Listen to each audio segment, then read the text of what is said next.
মরুর বুকে Red Sea film festival জেদ্দার আলবালাদে চলছে উৎসবের পঞ্চম আসর। 10 দিন ব্যাপী যে আয়োজন শুরু হয়েছে 4 ডিসেম্বর।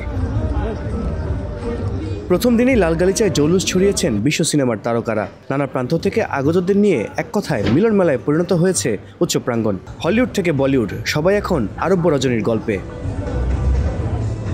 উদ্বোধনী দিনেই লালগালিচায় ছিলেন অস্কারজয়ী অভিনেতা এড্রিয়ান ব্রডি, মার্কিন তারকা কুইন লাটিফা, এছাড়া বলিউড তারকা ঐশ্বরিয়া রায়ও নজর কেড়েছেন লালগালিচায়। সৌদি অভিনেত্রী সারাহ তাইবা সহ উপস্থিত ছিলেন জৈনা মাকি, হানা মানসুর সহ আরও অনেকে। We have a great time here in Red Sea Film Festival. This is my third time attending, and I'm having a good time, enjoying, and I hope everybody having a good time too. I would like to thank you, Saudi Arabia, for what they effort and they do to help other people to understand the Arab culture and be connected with the international culture.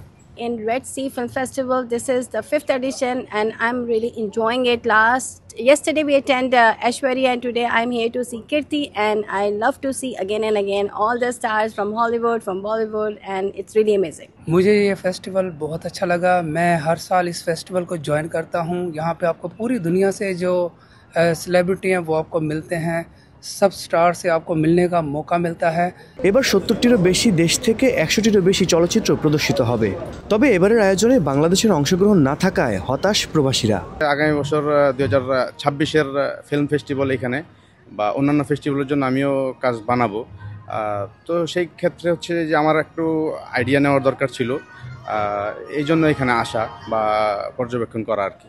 Saudi আরবের এমন আয়োজন প্রশংসনীয় বলছেন আগতরা।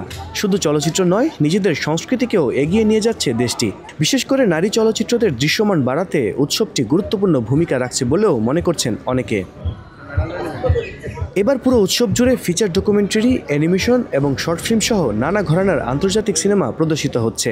আরব spectacular প্রোগ্রামে থাকছে Annemarie Jacir Palestine 36, Haifa al মানসুরের unidentified এবং Anas বে থাফের a matter of life and death.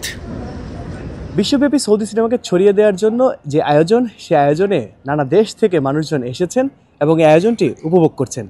তারা বলছেন সিনেমার প্রচার এবং প্রসারে এরকম আয়োজন বেশ বড় ভূমিকা রাখতে পারে। সৌদি আরবের জেদ্দা থেকে আল কাসির, স্টার নিউজ।